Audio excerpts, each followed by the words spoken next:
Assalamualaikum warahmatullahi wabarakatuh.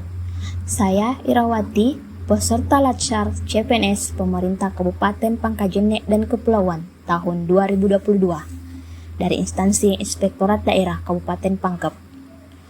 Untuk mengetahui lebih jelas mengenai profil Inspektorat Daerah, yuk simak video monolog kali ini. Inspektorat Daerah Kabupaten Pangkajene dan Kepulauan berada di Jalan Haji Muhammad Arsyad B, nomor 1, Kelurahan Paduan Doangan, Kecamatan Pangkajene, Kabupaten Pangkep. Adapun visi dari Inspektorat Daerah mewujudkan masyarakat madani yang sejahtera, unggul, berdaya saing, dan religius berbasis sumber daya lokal yang berkelanjutan. Adapun visi Inspektorat Daerah itu menciptakan aparat pemerintah yang lebih profesional, transparan, partisipatif, dan bertanggung jawab. Government digital, pengembangan kualitas pelayanan dan etika publik, serta reformasi birokrat. Adapun struktur organisasi di Inspektorat Daerah itu, Inspektorat dipimpin oleh seorang inspektur yang dalam pelaksanaan tugasnya bertanggung jawab langsung kepada Bupati dan secara teknis administratif mendapat pembinaan dari Sekretaris Daerah. Untuk dapat menjalankan tugasnya ini, Inspektorat yang dipimpin oleh Inspektur dibantu oleh Sekretaris Inspektorat yang membawahi 3 subbagian. Pertama, subbagian perencanaan dan keuangan. Kedua, subbagian analisis, evaluasi dan tindak lanjut. 3, subbagian umum dan kepegawaian. Selain itu, Inspektur dibantu oleh 5 Inspektur pembantu, yaitu Inspektur Pembantu Wilayah 1, Inspektur Pembantu Wilayah 2, Inspektur Pembantu Wilayah 3, Inspektur Pembantu Wilayah 4, dan Inspektur Pembantu Bidang Investigasi. Adapun tugas pokok dari Inspektorat Daerah itu membantu Bupati dalam membina dan mengawasi pelaksanaan urusan pemerintahan yang menjadi kewenangan daerah dan tugas pembantuan oleh perangkat daerah sesuai dengan visi dan misi Bupati sebagaimana yang telah dijabarkan sebelumnya. Adapun fungsi dari organisasi ini ada 7, yaitu pertama, perumusan kebijakan teknis bidang pengawasan dan fasilitasi pengawasan. Kedua, pelaksanaan pengawasan internal terhadap kinerja dan keuangan melalui audit, review, evaluasi, pemantauan, dan kegiatan pengawasan lainnya. Ketiga, pelaksanaan pengawasan untuk tujuan tertentu atas penugasan Bupati dan atau Gubernur sebagai wakil dari pemerintah pusat. Keempat, pelaksanaan koordinasi, pencegahan tindak pidana korupsi. Kelima, pengawasan pelaksanaan program reformasi birokrasi. Keenam, pelaksanaan administrasi inspektorat.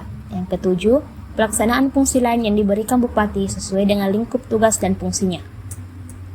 Jenis pelayanan ada 2. Pertama, menyelenggarakan pengawasan internal seperti pengawasan kinerja pemerintah daerah. Pengawasan kedua,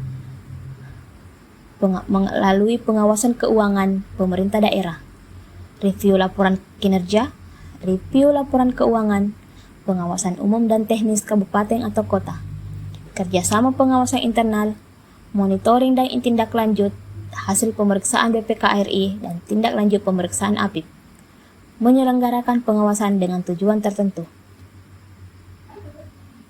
Pelayanan kedua, program perumusan kebijakan, pendampingan, dan asistensi.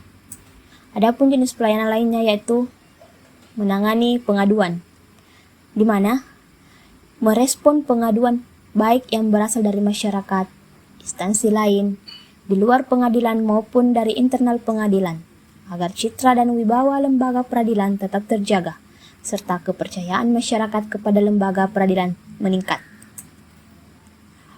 Pada kesempatan ini, di Inspektorat, saya ditempatkan pada bagian sub perencanaan dan keuangan dengan jabatan analisis perencanaan dan pelaporan.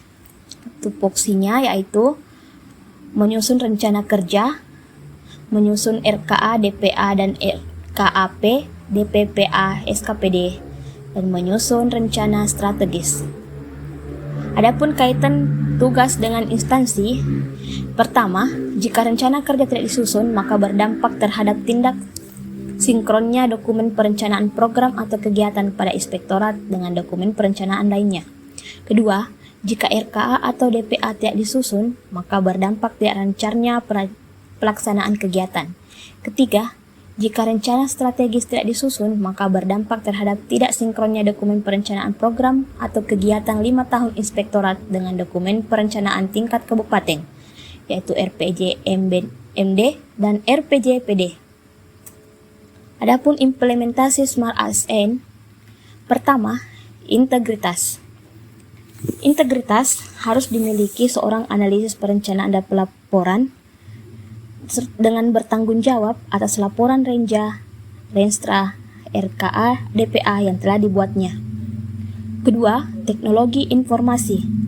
Untuk mengoperasikan aplikasi SIPD, analisis perencanaan dan pelaporan diwajibkan untuk memiliki kemampuan teknologi informasi.